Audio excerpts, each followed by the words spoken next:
Good morning. It is Wednesday, the 1st of April. I'm Maeve McMahon and this is Europe Today, your daily catch-up of European news and context, live here on Euronews.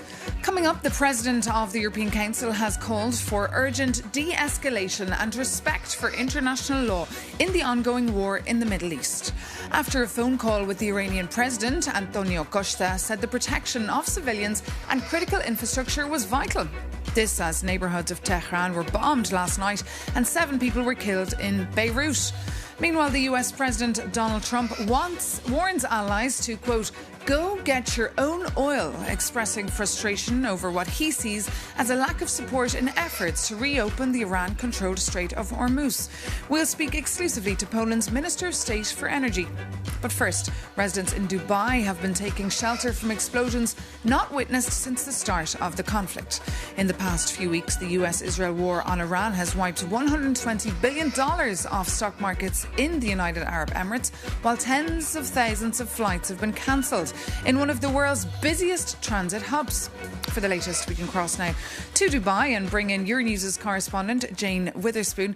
Good morning, Jane. So we've seen actually US stocks jump last night after Iran said it was willing to perhaps end the war. But meanwhile, Iran is attacking Gulf countries intensively. So what exactly should we read into all this?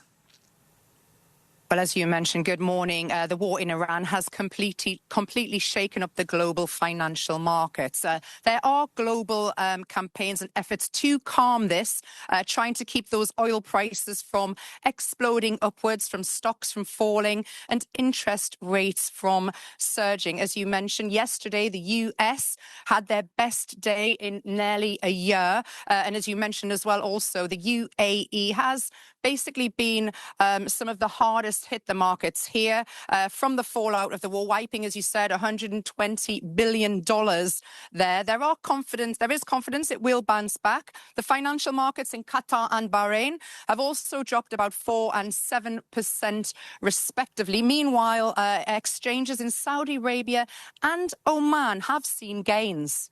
And meanwhile, Jane, what's the latest in Dubai where you are after those explosions yesterday?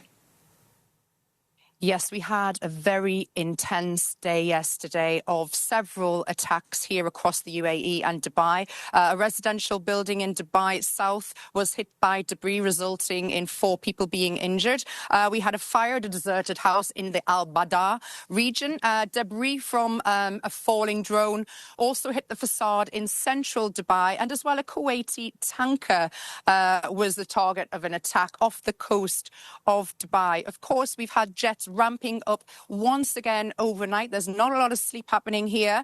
And of course, all eyes are looking towards this evening, where the IRGC, they have issued a warning issued a threat saying that they're going to target 18 tech companies across the Gulf, saying that they're going to commence those attacks at 8 p.m. Tehran time.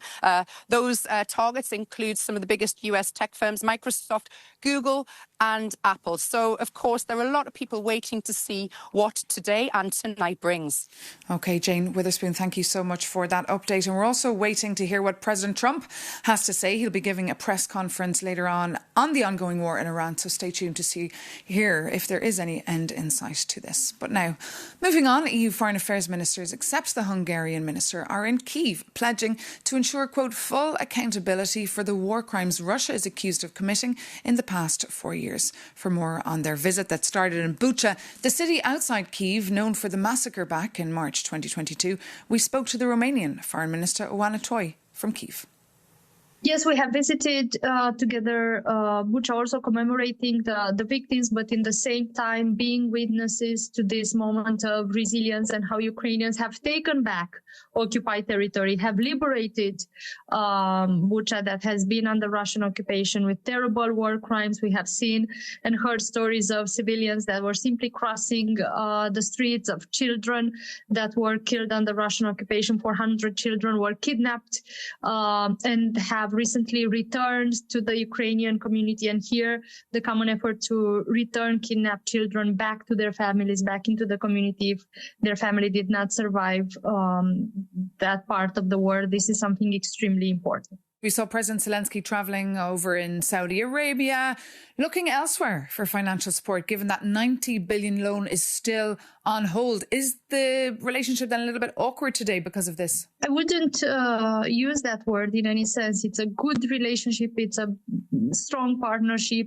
And of course, we need better instruments inside the European Union also to have faster decisions. But in terms of the Middle East and the relationship between Ukraine and Middle East, we have visited this morning defense facilities, and we have seen also interceptors that are built in Ukraine to counter Shahed drones, the Iranian, Russian drones that have been used in Ukraine and that are used in Ukraine, but also that are currently used in the Middle East. So what we see is something that myself and my colleagues have said for a long time, which is the fact that conflicts around the world are interconnected. And it is very important now that we also use the expertise gained through the resilience in this war by Ukraine. Also on Romania's side, for example, we have planned to build together a drone facility in Romania. This has been part of the agreements between President Volodymyr Zelensky and President Nicu Jordan 2 weeks ago in the Romanian visit. Now, you're there physically today, but not all foreign affairs ministers from the European Union are there. What does that say about united EU support for Ukraine? Well, some of the European foreign affairs ministers that are not here today have had previous bilateral visits. So it depends on how the schedules are in different countries. There are countries where, for example, we've just had elections and you have a caretaking government. But I would reconfirm the fact that the European Union support is strong and will continue to be that. And of course, for us as a country bordering the war, having 650 kilometers of the border, it is also very important that we move ahead with decisions such as not to allow Russian war combatants in the future to gain Schengen visas, to go ahead with the common investments at the border. For example, we're now building a highway that connects part of Romania with Chernăuți, the Ukrainian region with a strong Romanian-speaking minority, and this is part of the SAFE financing instrument, which is the European instrument, as you know, to help us build better capacity, not just in terms of defense procurement, but also dual use. Oh, Anatolia there, the Romanian Minister of Foreign Affairs speaking to me from Ukraine. Now, moving on, Israel has been criticised by the European Union and the United Nations for reinstating capital punishment for Palestinians convicted of murdering Israelis, a practice associated with non-democratic countries or democracies in decline. Many Israeli opposition lawmakers and Israeli citizens have been taking to the streets to protest. Our Jakob Yanis tells us more. It is a seismic shift in Israeli law. On Monday, Knesset approved the death penalty for Palestinians convinced of murdering Israelis. Prime Minister Benjamin Netanyahu backed the measure, and far-right National Security Minister Itamar Ben-Gvir celebrated the vote wearing a pin shaped like a noose on his lapel. And the topic is very serious, so your reporter wants to look past the political theatre and see the facts. Under the new rules, anyone convinced of a fatal terror attack faces a default punishment of death by hanging. And it applies by default in military courts. However, these courts only try Palestinians in the occupied West Bank. The law also applies in civilian courts, but there is a catch. The attacker must act with the intention to put an end to the state of Israel. And legal experts say this exact wording protects Jewish citizens from the same punishment. The Palestinian Authority stresses Israel has absolutely no sovereignty over Palestinian land, whereas supporters of the bill say the country must fight a cycle of terror. But there is a question. Will this law stop the violence? You see, the death penalty is banned across the EU. And the UK, France, Germany and Italy say the policy has zero deterring effect and called it de facto discriminatory. And now Brussels is stepping in. Euronews has seen an exclusive draft statement from EU Foreign Policy Chief Kaja Kallas, who calls the bill a grave regression. It marks a noticeably sharper tone from Europe towards Israel. Yet, diplomacy aside, the core problem comes down to the law itself. If a justice system seems to use two different sets of rules for the exact same crime, can one still call it justice? Now, today is April the 1st, a day for playing April Fool jokes on each other. But this next story is no laughing matter. Just 12 or 11 days ahead of general elections in Hungary, a new leak shows the Hungarian Foreign Affairs Minister, Peter Szijjártó, discussing EU-sanctioned dodging with Russia's Foreign Affairs Minister, Sergei Lavrov. Poland and Ireland have called the move, quote, repulsive, sinister and unacceptable. For more, we're joined here on set by Euronews' Hungarian correspondent, Sándor Zsíros. Sándor, just tell us what exactly happened and why is this so significant? Good morning, Maeve. Indeed, this recorded conversation shows a call between Hungarian Foreign Minister Peter Szijjártó and his Russian counterpart Sergei Lavrov. The conversation happened back in 2024. We don't know who recorded it, but it was published by an investigative portal, The Insider. Now, about the content, it shows how Lavrov convinced Szijjártó to act for Russian interest and to try to remove one Russian woman from the EU's sanctions list. She's a sister of a Russian oligarch. Szijjártó accepted this request and he was saying he will work on this. And indeed, 6 months later, this woman has been removed from the EU's sanctions list. Now, Szijjártó is well known for his close Russian ties, and it's also well known that, Hungary is disliking the EU's sanctions policy when it comes to Russia, but the tone of the whole conversation was very casual and it was very striking. Now, what the impact of this conversation and of this leak, this is happening during the final phase of the Hungarian electoral campaign, and, one of the big topics at these elections is the ties with Russia. And Hungarian opposition leader Péter Magyar is attacking the government with especially this. He is saying what Szijjártó did is a betrayal of the Hungarian interest, is a betrayal of the European interest. Now let's listen to the conversation. Look, I am calling on the request of Alisher, and he just asked me to remind you that you were doing something about his sister. Mrs. Ismailova? Yes. Yeah, absolutely. The thing is the following, that together with the Slovaks, we are submitting a proposal to the European Union to delist her. We will submit it next week. And as the new review period is going to be started, it's going to be put on the agenda. And we will do our best in order to get her off. Thank you very much. He would be really very pleased. He is seriously concerned about his sister. You can understand it. And we highly appreciate your support and your fight for equality. And you can read more of Sándor's reporting and our Hungarian desk reporting on yournews.com. Thank you, Sándor. And now for the mood in Hungary, just days, as I said, away from these crucial parliamentary elections, our correspondent in Hungary, Adam Mayer, sent us this update. There are less than 2 weeks left until next Sunday's Hungarian election, which promises to be the closest in the past 20 years. It's no wonder we are seeing a campaign as intense as the country hasn't seen in a long time. Unlike in previous campaigns, Prime Minister Viktor Orbán has embarked on a tour of the country, delivering speeches to thousands of people night after night in squares like this one in Szolnok, a city 100 kilometers from Budapest. Orbán's main challenger, Péter Magyar, is also touring the country, but he appears at 4 or 5 locations a day, drawing often similar crowds as the Prime Minister.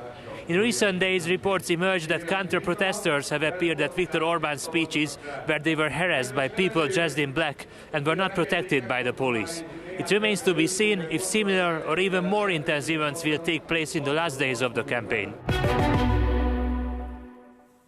Adam Mayer there for us. Now, after talks in Brussels, EU energy ministers have so far not published any concrete proposals to address the energy crisis, but the Commission will present EU-level measures very soon. For more, we can speak to Bronisław Bruchna, the Polish Secretary of State in the Energy Ministry, who was actually inside the very meeting. Good morning and thanks for joining us. Just tell us, what did you decide? Because here in Brussels, they're starting to tell people to start working from home, not take urgent flights and drive less. Is this scaremongering, or what was really the mood inside that meeting? Good morning and thanks for having me. Basically, in Poland, we have already taken some measures. We have decided to introduce the legislation that is basically introducing price caps on fuels in Poland and also decreases excise tax and VAT. But in Brussels, we are still discussing. So basically, we have been discussing different approaches, but basically the voices that were heard the most were about need to act, need to react quickly. And of course, different ministers were presenting different approaches. Poland was focusing more on the need of urgent measures to be taken in the EU ETS system. So who should be taking charge here? Because people are very worried. Should it be EU capitals introducing measures like reducing speed limits or encouraging public transport? Or should the EU be coming here with a coordinated response? I do believe that basically we need a coordinated response to the crisis, but the capitals should be driving the measures. Basically, we need certain flexibility. Of course, it's easier in countries when people are using bikes to go to works to somehow encourage them to use bikes. But in Warsaw. Now it's better with the weather, but in February you cannot bike to work. That's the issue. Indeed, of course, people are looking for realistic measures too. Thank you so much for joining us this morning here on Euronews. Now, moving on, Pope Leo is preparing to celebrate Easter for the first time as pontiff 1 year after his predecessor's death, as concerns grow over the Middle East war. The Irish MEP Barry Andrews has an audience with the Pope today and joins us now for Rome. Good morning, Barry. Just tell us, what are your expectations for this encounter, and is there anything the Pope can do to call for calm now in the Middle East? Hi, good morning, Maeve. Thanks for having me on. Yes, I mean, he has been a very strong moral voice for peace and for dialogue in the Middle East and elsewhere around the world. So clearly I'll be raising that issue with him and thanking him for his moral leadership. But I'll also be raising with him the massive cuts in development and humanitarian aid that are happening in Europe, and encouraging him to support a narrative which acknowledges it's not all about investment in infrastructure. A lot of it is about providing humanitarian aid for people affected by conflict. He was in Lebanon himself in November. I was there a couple of weeks ago myself, and I've seen for myself the human cost of these massive cuts in humanitarian aid in terms of the types of services that are provided for people that are internally displaced in Lebanon. So it's a huge privilege for me to be able to share a few moments with him. His first document as a major document focused on poverty and inequality. And he will therefore hopefully encourage European leaders to focus on that as well. And meanwhile, Barry Andrews, we've seen that the former Irish EU Commissioner Mairead McGuinness has been appointed as the EU's new special envoy for religious freedom. What does that actually mean? What will this role entail of?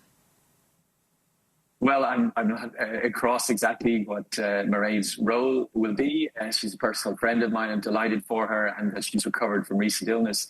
But clearly, humanitarian aid is neutral. It's faith neutral.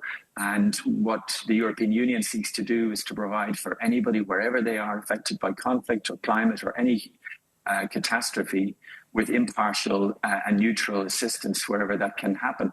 Nevertheless, I'm glad that Mairead will have that role, because there is growing both anti-Semitism across Europe, there's Islamophobia as well across Europe, and there's an intolerance of Christian minorities in some parts of the developing world. So it's important that somebody as senior as Mairead would take that role. OK. Barry Andrews, Irish MEP there from Renew Europe, just ahead with his moment there with the Pope. Thank you so much for speaking to us here on Euronews.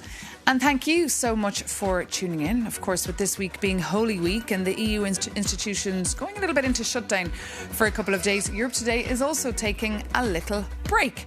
We'll be back, though, next Tuesday with a fresh news show. In the meantime, for anyone celebrating Easter, enjoy, take care, and see you very soon here on Euronews, and of course on Euronews.com for more news, more analysis and more insights onto all the stories we're covering for you. Thanks for watching. Bye-bye.